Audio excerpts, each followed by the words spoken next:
Chapter 19 of the surprising adventures of Bampfylde Moore Carew, King of the Beggars, by Bampfylde Moore Carew. This recording is in the public domain.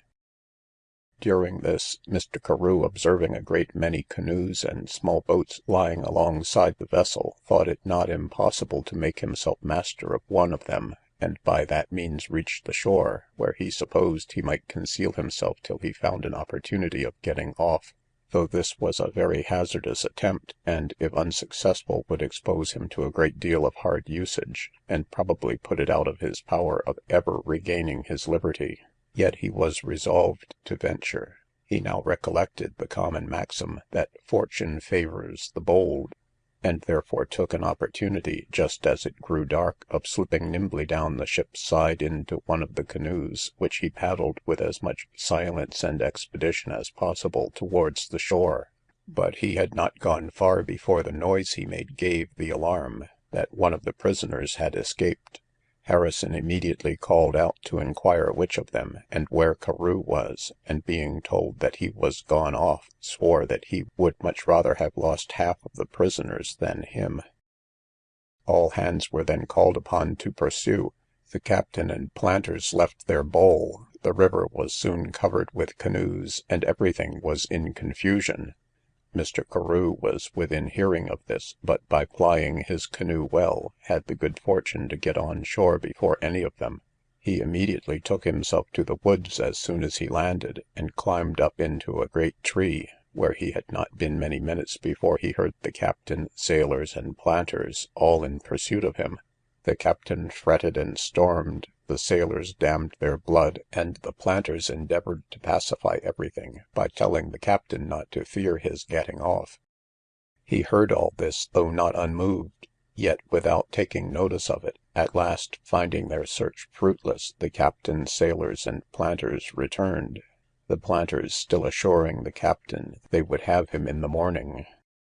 As soon as they were gone, he began to reflect upon his present situation, which indeed was melancholy enough, for he had no provisions, was beset on every side, quite incapable of judging what to undertake, or what course to steer. However, he at last resolved to steer farther into the woods, which he accordingly did, and got up into another tree. Here he sat all the succeeding day without a morsel of food, but was diverted with a great multitude of squirrels he saw skipping from tree to tree. And had he had a gun, he could have shot hundreds of pigeons, there was so great a plenty of them. The next day, towards night, hunger became too powerful, and he was almost spent for want of food. In this necessity he knew not what to do. At last, happening to spy a planter's house at a distance, he was resolved to venture down in the night, thinking he might chance to find food of some sort or other, in or about the house. Agreeable to this resolution, he came down the tree in the middle of the night, and going into the planter's yard, to his great joy he found there a parcel of milk cows penned in, which he soon milked in the crown of his hat, making a most delicious feast, and then retired to the woods again, climbing up into a tree, where he passed the day much more easy than he had the preceding one. Having found out this method of subsisting, he proceeded forwards in the same manner, concealing himself in a tree in the daytime, and travelling all the night, milking the cows as often as he had an opportunity, and steering his course, as near as he could guess, towards Duck's Creek. On the fifth night he heard the voices of several people near him in the woods, upon which he stepped on one side, and concealed himself behind a tree till they had passed by. When he came near enough to distinguish their words, he heard them say, "We will make the best of our way to Duck's Creek, and there we shall certainly have him." He now judged that these were some men in pursuit of him, therefore thought himself very happy in having so narrowly escaped them. On the eighth day, being upon a tree, he discovered a lone house near the skirts of the woods, and saw all the family, as he supposed, going out to hoe tobacco, and the dog following them. This was a joyful sight to him, for he had not the 2 preceding nights met with any cows, and consequently had been without food. As soon, therefore, as the family were out of sight, he came down from the tree and ventured in the house, where he found not only enough to satisfy his hunger, but what might be deemed luxury in his present condition; for there was a jolly cake, powell, a sort of Indian corn bread, and good omani, which is kidney beans ground with Indian corn, sifted, then put into a pot to boil, and ate with molasses. Seeing so many dainties, he did not hesitate long, but hunger pressing, sat down and ate the omani with as much composure as if he had been invited thereto by the owner of it; and, knowing that hunger and necessity are bound by no laws of honour, he took the liberty of borrowing the jolly cake, powell, and a leg of fine pork, then hastened back to the tree with his booty. What the people thought when they returned at night with good appetites, and found their dainty omani, their jolly cake, and their pork all vanished, we know not, but suppose they were not a little surprised. Being thus stocked with provisions, he made the best of his way to Ogletown that night, and so to Old Town. In the dawn of the morning of the 11th day he came in sight of Duck's Creek, but being afraid he might fall into the hands of his pursuers, he struck a great way into the woods towards Tuckhoe, where, staying all the day in a tree, he came again in the middle of the night to Duck's Creek. As soon as he came here, he ran to the water side to seek for a canoe, but found them all chained. He immediately set himself about breaking the chain, but found it too strong, and all endeavours to break it were in vain. Never was man more thunderstruck than he was now, just at the time when he expected to be out of danger, to meet with so unforeseen and insurmountable an obstacle. He knew there was no way of escaping but by passing the river Delaware, and could not think of a method of effecting it. Several hours did he pass in this agitation of mind. Sometimes he had a mind to try his strength in swimming, but the river being so wide, he thought he could not reach the opposite shore.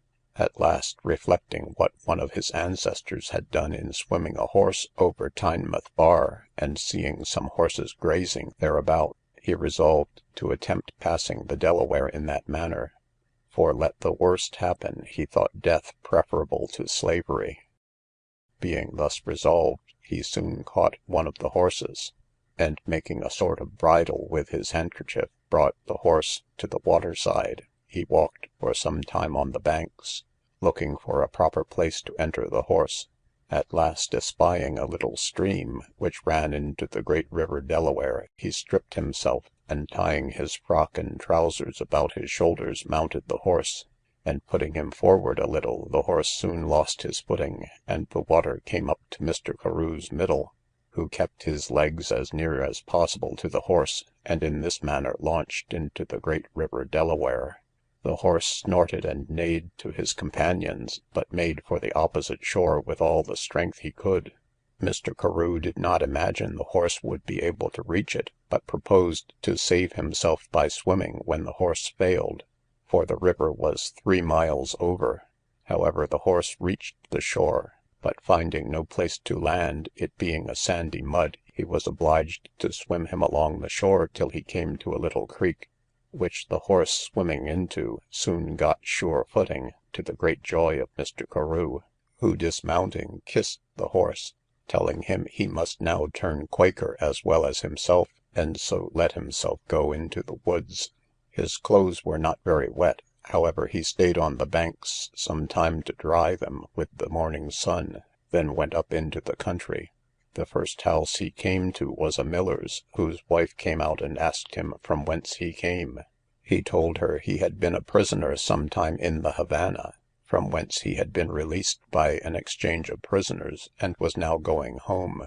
The good woman pitied him much, and told him he looked very melancholy, but her husband coming in, said he believed he was an Irishman. This he denied, averring he was of the west of England, so they gave him a piece of that country money, and a mug of rum, which he drinking greedily, being very thirsty, it threw him into such a violent fever, that he was obliged to stop at a neighbouring house, where he lay sick for 3 or 4 days. From hence he went to Newcastle, where he raised contributions from several gentlemen, as he had done before, but not under the former name. From hence to Castle, Brandywine Ferry, Chester, and Derby, where he got relief from the same miller that Mr. Whitfield was with when he was there before, and lodged at the same house, but took care to disguise himself so as not to be known. He there got a pass from the justice as a sick man bound to Boston. From hence he proceeded to Brunswick, where he got relief from Mr. Matthews the miller, who treated him so hospitably the first time he was there, but did not know him again now.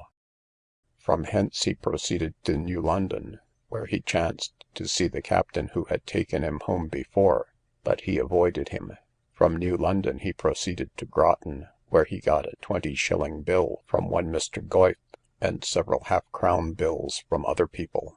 He then inquired of his landlord his way to Rhode Island, who accompanied him about 2 miles of the way, when they chanced to fall into the company of some drovers, who were driving a number of bullocks, for the use of some privateers that lay at Rhode Island. He therefore joined them, and after about 9 or 10 miles travelling, they came to a ferry, where they stopped at a public house for some time, till the bullocks were taken over, but neither the tavern man nor drovers would suffer him to pay anything, they pitying his unfortunate condition, and passing over this ferry, they came to Rhode Island. Rhode Island, by the natives called Aquetnet, near the Narragansett Bay, is 14 or 15 miles long, and 4 or 5 miles abroad. It was first inhabited by the English in the year 1639. Those that withdrew to this island were such as espoused the covenant of grace, and were under great persecution from them that sided with the covenant of works. There is a very considerable trade from Rhode Island to the sugar colonies for butter and cheese, a sure sign of the fruitfulness and beauty of the place, for horses, sheep, beef, pork, tallow, and timber, from which the traders have been enriched. It is deservedly called the paradise of New England, for the great fruitfulness of the soil, and the temperature of the climate, which, though it be not above 55 miles from Boston, is a coat warmer in winter, and being surrounded by the ocean, is not so much affected in summer with the hot land breezes as the towns on the continent. They live in great amity with their neighbours, and though every man does what he thinks right in his own eyes, it is rare that any notorious crimes are committed by them, which may be attributed in some measure to their great veneration for the Holy Scriptures, which they all read, from the least to the greatest, though they have neither ministers nor magistrates to recommend it to them. Here Mr. Carew found many of his old acquaintance, particularly one Mr. Perkins, a staymaker, and Mr. Gidley and his mother, who kept several negroes for distilling rum, and Mr. Southian Lingworthy, a pewterer, all natives of Exeter, and one Mr. Martin, of Honiton, in Devon. They were all very glad to see him, he telling them that he was taken by the Spaniards, and had escaped from prison. They treated him with very great kindness, and gave him letters to carry to their friends in England. From hence he went through Piscataqua and Marblehead to Boston, the capital of New England, and the largest city in America, except 2 or 3 on the Spanish continent. It is pleasantly situated on a peninsula, about 4 miles in compass, at the bottom of a fine bay, the Massachusetts, guarded from the roughness of the ocean by several rocks appearing above water, and by above a dozen islands, many of which are inhabited. One of these, called Nettles Island, within these few years, was esteemed worth 200 or 300 pounds a year to the owner, Colonel Shrimpton. There is but one common and safe passage into the bay, and that not very broad, there being hardly room for 3 ships to come in abreast, but being once in, there is room for the anchorage of 500 sail. The most remarkable of these islands is called Castle Island, from the castle there built. It stands about a league from the town, upon the main channel leading to it, and is so conveniently situated, that no ship of burden can approach the town, without the hazard of being torn in pieces by its cannon. It was now called Fort William, being mounted with 100 pieces of ordnance.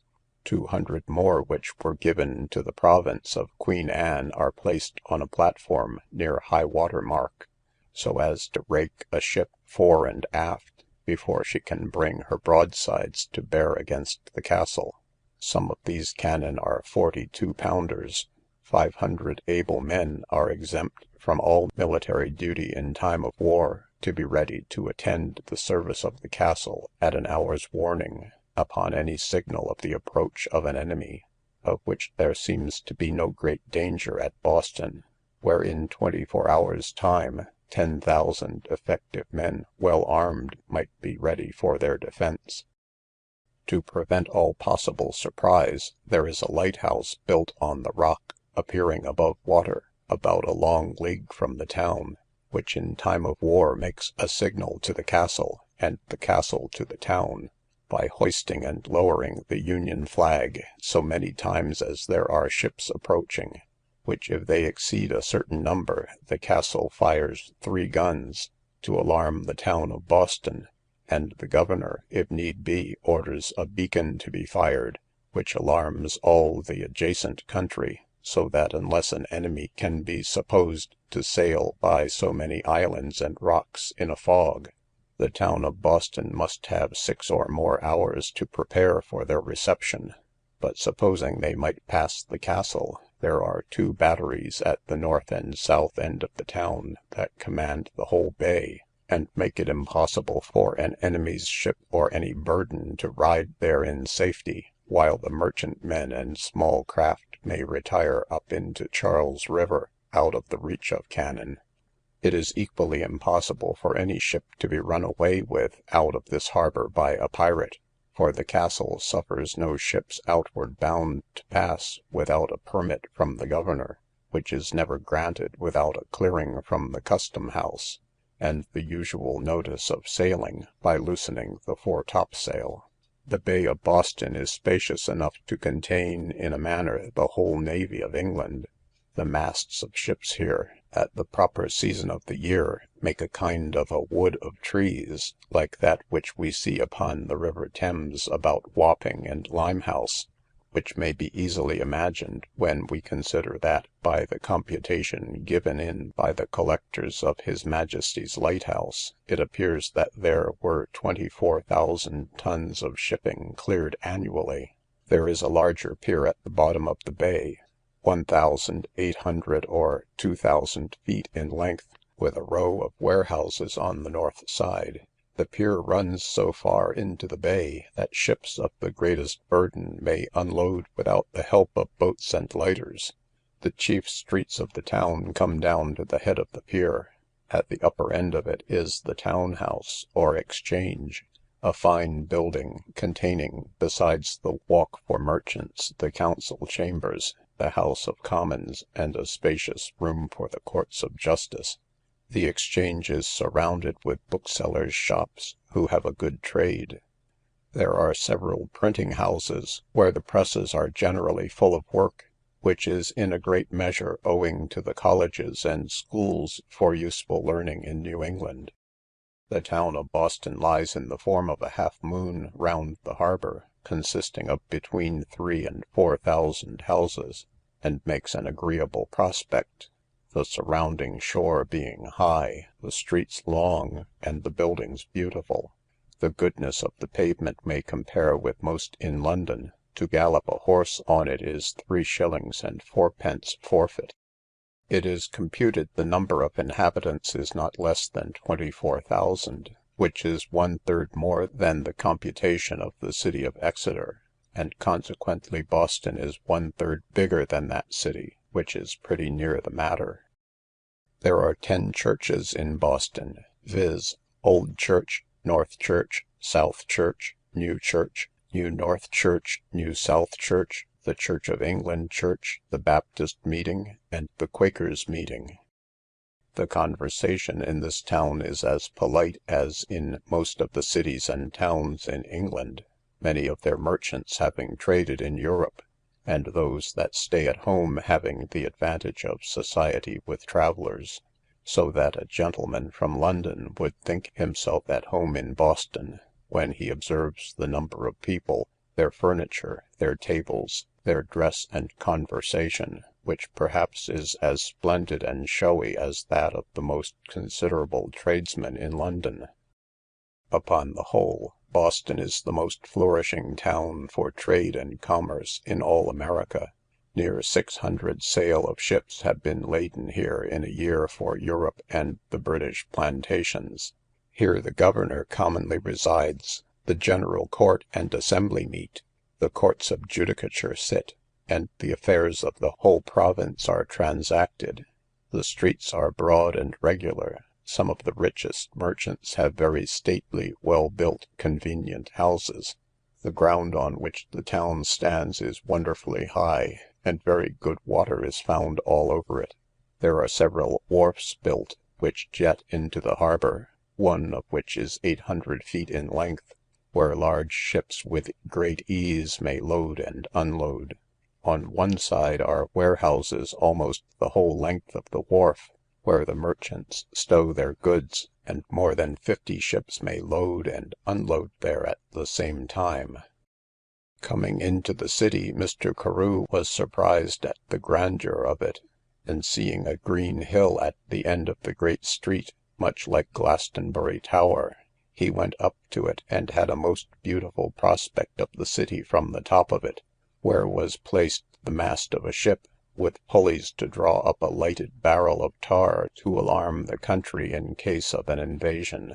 Going down the hill again, he met 2 drummers, a sergeant, and several soldiers and marines, who were by the beat of drum proclaiming that the taverns and shopkeepers might safely credit the soldiers and marines to a certain value.